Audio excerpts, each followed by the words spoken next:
एक बुजुर्ग औरत जो हर बार एक नई लड़की को अपने जाल में फंसाती है। शुरुआत में सब कुछ बिल्कुल नॉर्मल लगता है, लेकिन जब उसका असली चेहरा सामने आता है तब तक बहुत देर हो चुकी होती है। तो कहानी की शुरुआत में हमें एक लड़की फ्रांसिस दिखाई जाती है, जो एक रेस्टोरेंट में वेट्रेस की जॉब करती थी। काम के बाद वो हमेशा की तरह ट्रेन में बैठकर घर जाने लगती है, मगर तभी उसे पास एक बैग दिखता है जिसका ओनर वहाँ मौजूद नहीं था। इसलिए फ्रांसिस वो बैग अपने साथ ले जाती है ताकि वो ये इसके मालिक को दे सके। बैग के अंदर उसे एक ID कार्ड मिलता है, जिससे पता चलता है कि ये बैग किसी ग्रेटा नाम की औरत का है। वो बैग लेकर फ्रांसिस अपने घर आ जाती है, जहाँ वो अपनी बेस्ट फ्रेंड एरिका के साथ रहती थी। जब एरिका वो बैग खोलती है तो उसमें पैसे देखती है। वो कहती है कि हम ये पैसा इस्तेमाल कर लेते हैं, लेकिन फ्रांसिस कहती है कि मैं ये बैग जिसका है उसको वापस करूंगी। अगले दिन वो ID कार्ड पर लिखे एड्रेस की मदद से ग्रेटा के घर पहुंच जाती है और ग्रेटा को उसका बैग वापस कर देती है। ग्रेटा, जो लगभग 50 साल की उम्र की एक औरत थी, वो कहती है कि मैं अपना बैग हर जगह ढूंढ रही थी, शुक्र है तुमने मुझे ये वापस ला दिया। वो फ्रांसिस का शुक्रिया अदा करते हुए उसे अंदर चाय के लिए बुला लेती है। अंदर आकर फ्रांसिस बताती है कि मैं असल में बॉस्टन से हूँ और हाल ही में यहाँ शिफ्ट हुई हूँ। वो बताती है कि मैं शहर में अपनी फ्रेंड के अपार्टमेंट में रह रही हूँ। बातों के दौरान पियानो के करीब दीवार से जोर जोर की आवाजें आने लगती हैं, इसलिए ग्रेटा उठकर अपने नेबर से कहती है कि आवाजें कम रखें। वो फ्रांसिस से कहती है कि ये लोग अपने घर को दोबारा रेनोवेट कर रहे हैं, इसलिए आजकल बहुत ज्यादा शोर आ रहा है। इसके बाद ग्रेटा बताती है कि मेरे हस्बैंड की कई साल पहले एक बीमारी की वजह से मौत हो गई थी। कमरे में उसकी बेटी की फोटो भी रखी होती है, मगर वो उसके बारे में ज्यादा बात नहीं करती। यहाँ ग्रेटा पियानो बजाना शुरू करती है और बताती है कि मेरे पास एक डॉग भी था जो इसी घर में रहता था, मगर वो मर गया है और अब मैं अकेली रह गई हूँ। ये सुनकर फ्रांसिस को उस औरत के लिए बुरा लगता है, इसलिए वो फ्रांसिस से कहती है आप एक नया डॉग ले आई, मगर ग्रेटा अभी इसके लिए तैयार नहीं थी। तब फ्रांसिस उसे अपना फोन नंबर दे देती है ताकि अगर कभी वो अपना इरादा बदले तो उससे संपर्क कर सके।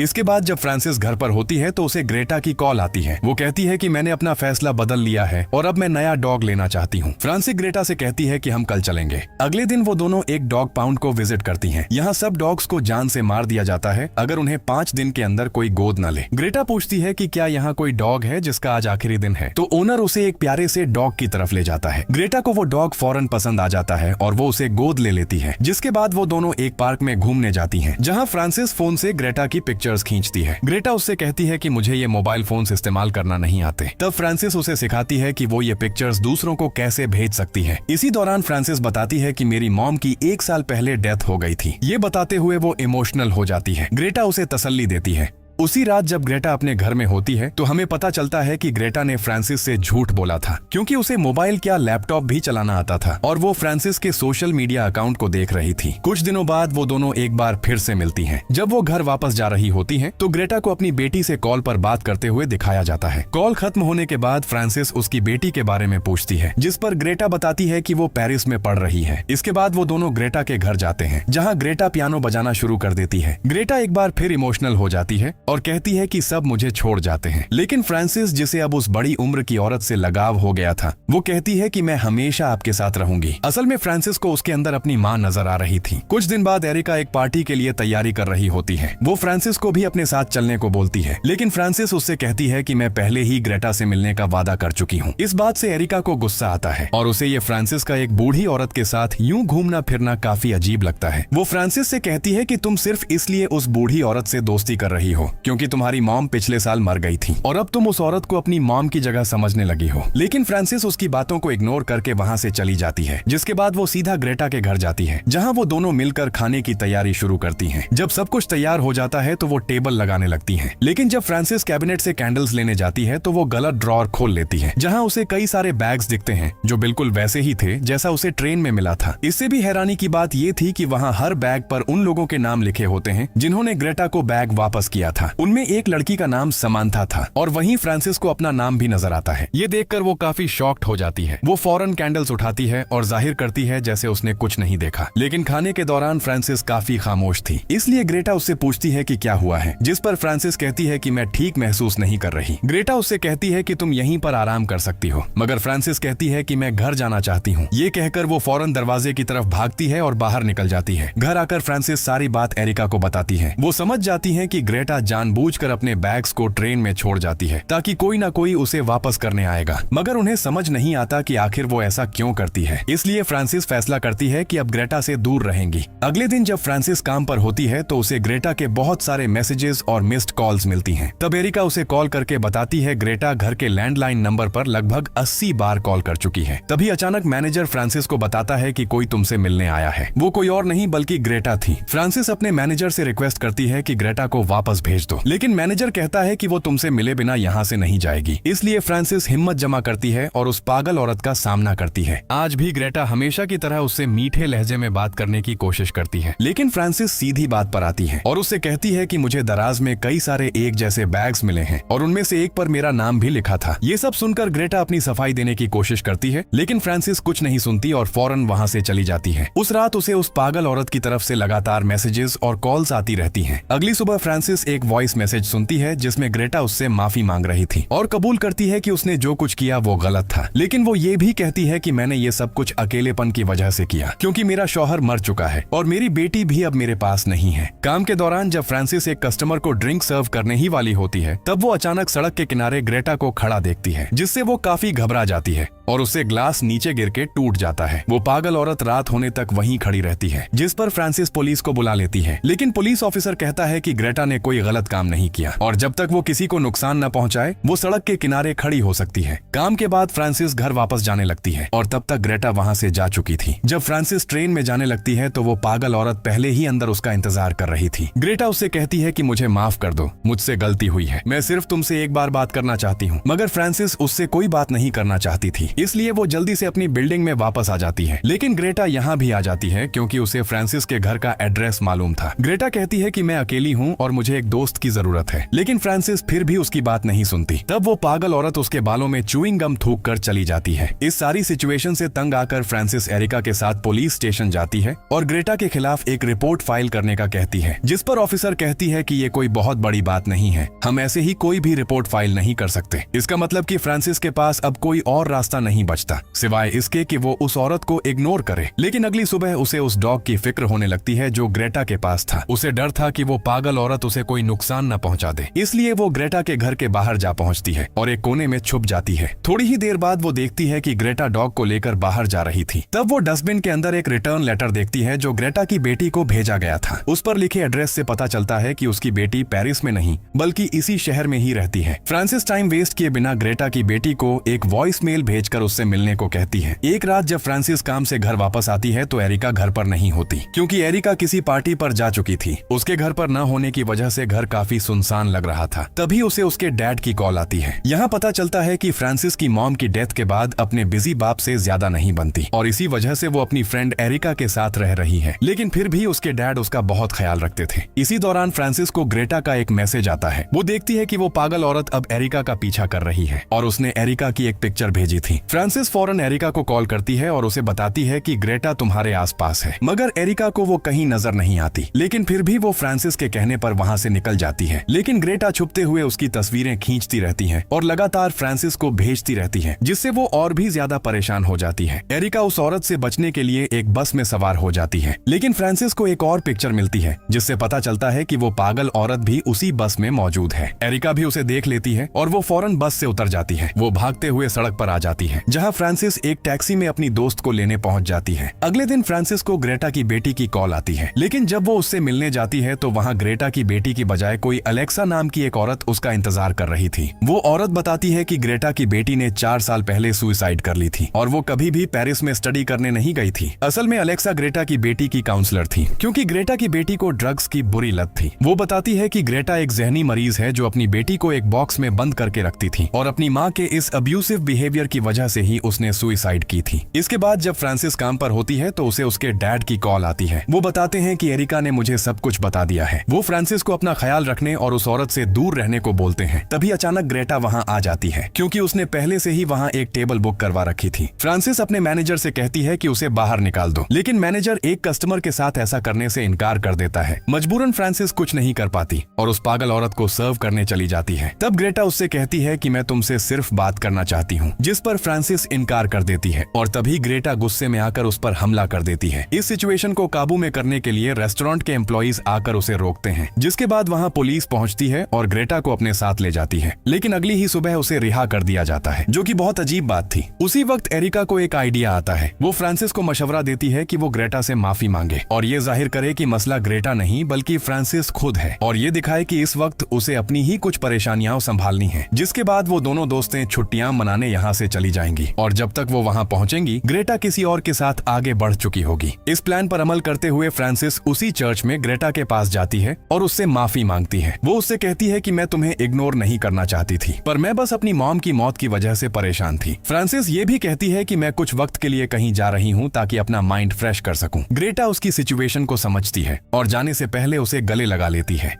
अगले सीन में हम देखते हैं कि ग्रेटा एक बोल में दूध में कुछ मिला रही थी, फिर वो ये दूध अपने डॉग को पिला देती है। दूसरी तरफ फ्रांसिस अपने घर में एक कप कॉफी बनाकर पीती है, लेकिन कुछ ही देर बाद उसे चक्कर आने लगते हैं और वो जमीन पर गिर जाती है। इसी दौरान वो देखती है कि ग्रेटा उसकी तरफ आ रही है। वो पागल औरत फ्रांसिस को घर से घसीट कर बाहर ले जाती है और उसे एक टैक्सी में बैठा के अपने घर ले जाती है, जहाँ फ्रांसिस देखती है कि उसका डॉग जमीन पर बेहोश पड़ा है। फिर ग्रेटा एक सीक्रेट दरवाजा खोलती है जो दरअसल पियानो के पीछे था, और वो फ्रांसिस को अंदर ले जाती है। वो फ्रांसिस का मोबाइल उसके फिंगरप्रिंट से अनलॉक करती है और उसे एक बॉक्स में बंद कर देती है, मगर तभी फ्रांसिस की आंख खुल जाती है। यानी वो बस उसका एक सपना था और फ्रांसिस इस वक्त अपने घर में ही मौजूद थी। इसके बाद वो किसी काम से बाहर जाने के लिए लिफ्ट में जाती है, तभी अचानक लिफ्ट पूरी तरह खराब हो जाती है और तब एक बार फिर से फ्रांसिस की आंख खुल जाती है। इस बार वाकई ही में वो जाग गई थी और अभी वो ग्रेटा के घर उस बॉक्स में बंद थी। फ्रांसिस जोर जोर से बॉक्स को पीटने लगती है। तब ग्रेटा बॉक्स को खोलकर उसे कहती है कि तुमने मुझसे झूठ बोला था और अब ये तुम्हारी सजा है। ये कहकर वो उसे कमरे में बंद कर देती है और बाहर जाकर पियानो बजाना शुरू कर देती है। अंदर फ्रांसिस को वहाँ पर एक और लड़की का आईडी कार्ड नजर आता है जिसका नाम समांथा था। फ्रांसिस को पता चल जाता है कि समांथा को भी ग्रेटा ने इसी कमरे में बंद करके रखा था और ना जाने ग्रेटा ने उसके साथ क्या किया होगा। ये सब जानकर फ्रांसिस बहुत ज्यादा मायूस होकर रोने लगती है। वहीं ग्रेटा फ्रांसिस के मोबाइल से उसके डैड और एरिका को अलग अलग मैसेजेस भेजती है। वो फ्रांसिस के डैड को एक पिक्चर भेजती है जिसमें फ्रांसिस और एरिका छुट्टियां एंजॉय कर रही होती हैं। फिर वो एरिका को एक पिक्चर भेजती है जिसमें फ्रांसिस और उसके डैड अच्छा टाइम स्पेंड कर रहे होते हैं। इससे उन दोनों को ये लगता है कि फ्रांसिस खैरियत से है। कुछ हफ्तों बाद फ्रांसिस के डैड अपनी बेटी से मिलने आखिर शहर आने का फैसला करते हैं, लेकिन जब वो एरिका से मिलते हैं तो वो समझ जाते हैं कि फ्रांसिस लापता है। घबराकर वो अपनी बेटी को ढूंढने के लिए फौरन एक डिटेक्टिव को हायर करते हैं और वो ग्रेटा के बारे में पता करने लगते हैं। उन्हें पता चलता है कि ग्रेटा एक लोकल हॉस्पिटल में एक नर्स थी, लेकिन उसे नशे की मेडिसिन को चोरी करने की वजह से नौकरी से निकाल दिया गया था। दूसरी तरफ ग्रेटा आहिस्ता आहिस्ता फ्रांसिस को अपनी बेटी की तरह रखने लगती है। जैसे वो अपनी बेटी को हर गलती पर बॉक्स में बंद कर देती थी, वैसे ही फ्रांसिस को भी अपने कंट्रोल में रखने लगती है। एक दिन खाना पकाने के दौरान ग्रेटा हाथ में कुकी कटर लिए बात कर रही होती है, तभी फ्रांसिस उसके हाथ पर वार करती है जिससे उसकी एक उंगली कट जाती है। फिर वो उसके सिर पर वार करके उसे बेहोश कर देती है। इसके बाद फ्रांसिस घर से भागने के लिए दरवाजा खोलने लगती है, लेकिन सारे दरवाजे और खिड़कियां बंद थीं, इसलिए वो बेसमेंट में छुपने चली जाती है, जहां उसे वो लड़की समांथा मिलती है जो अभी तक सांस ले रही थी। लेकिन तभी अचानक पीछे से ग्रेटा आ जाती है और फ्रांसिस को बेहोश कर देती है। जब फ्रांसिस होश में आती है तो वो देखती है कि उसके हाथ और पांव एक बेड से बंधे हुए हैं। इसके कुछ देर बाद वो डिटेक्टिव ग्रेटा के घर के बाहर आता है जिसे फ्रांसिस के डैड ने भेजा था। डिटेक्टिव सीधा ग्रेटा से फ्रांसिस के बारे में पूछता है, लेकिन ग्रेटा कहती है कि मैंने उसे काफी दिनों से नहीं देखा। हमेशा की तरह वो अपने मीठे लहजे में बात करती है और उसे चाय के लिए अंदर आने का कहती है। वहीं कमरे में फ्रांसिस उनकी आवाजें सुन लेती है। वो चिल्लाकर आवाज लगाने लगती है। उसकी आवाज डिटेक्टिव भी सुन लेता है, लेकिन तभी ग्रेटा म्यूजिक चला देती है और कहती है कि ये मेरे डॉग की आवाज है। फिर वो एक बोल उठाती है और डॉग को खाना देने के बहाने से ऊपर जाती है। जब वो वहाँ से चली जाती है तो अचानक डिटेक्टिव देखता है कि पियानो थोड़ा सा हिल रहा है। उसे शक हो जाता है कि दीवार के पीछे कोई मौजूद है, लेकिन तभी वो पागल औरत आ जाती है और उसे एक बेहोश करने वाला इंजेक्शन लगा देती है, जिससे डिटेक्टिव आहिस्ता आहिस्ता बेहोश होने लगता है। वो अपनी गन निकालकर ग्रेटा पर कई गोलियां चलाता है, लेकिन कोई भी गोली उसे नहीं लगती और वो पूरी तरह से बेहोश हो जाता है। जिसके बाद ग्रेटा उसी की गन से शूट करके उसे मार देती है। वक्त गुजरता है और ग्रेटा दोबारा ट्रेन में आती है और अपना बैग वहीं छोड़ देती है ताकि अगला शिकार तलाश कर सके। फिर हम देखते हैं कि एक और लड़की ग्रेटा का बैग उठा लेती है। बिल्कुल फ्रांसिस की तरह वो भी वही गलती करती है और उसका बैग लौटाने चली जाती है। हमेशा की तरह ग्रेटा उसका वेलकम करती है। जब फ्रांसिस उनकी बातें सुनती है तो वो दोबारा जोर जोर से शोर करने लगती है, लेकिन ग्रेटा उस लड़की से कहती है कि ये मेरे नेबर्स हैं जो घर की रेनोवेशन कर रहे हैं। बिल्कुल वैसे ही जैसे शुरुआत में उसने फ्रांसिस से कहा था। ग्रेटा अपनी कुर्सी पर वापस आती है और चाय का एक घूंट लेती है, लेकिन जैसे ही वो चाय पीती है उसे चक्कर आने लगते हैं। यहाँ पता चलता है कि वो लड़की कोई और नहीं बल्कि एरिका है। उसने ग्रेटा की चाय में बेहोशी की दवा मिलाई थी, जिसके बाद वो फ्रांसिस को ढूंढने लगती है। उसे पियानो के पीछे सीक्रेट दरवाजा मिल जाता है। टाइम वेस्ट किए बिना वो अंदर जाती है और अपनी दोस्त को रस्सियों से आजाद कर देती है, जिसके बाद वो दोनों वहाँ से जाने लगती हैं। मगर उन्हें ग्रेटा वहाँ कहीं नजर नहीं आती। एरिका एक भारी चीज उठाकर उसे ढूंढने लगती है। तभी ग्रेटा पीछे से फ्रांसिस को पकड़ लेती है, लेकिन वो दवा के असर से इतनी कमजोर हो चुकी थी कि फौरन बेहोश हो जाती है। फिर फ्रांसिस और एरिका उस पागल औरत को उसी के बॉक्स में बंद कर देती हैं और उसे लॉक कर देती हैं, जिसके बाद वो दोनों वहाँ से निकल जाती हैं। मगर तभी ग्रेटा को अचानक होश आ जाता है और वो अंदर से बॉक्स के दरवाजे को धक्का देकर उसे खोलने लगती है। और बस इसी के साथ ये मूवी यहीं पर एंड हो जाती है। Thanks for watching.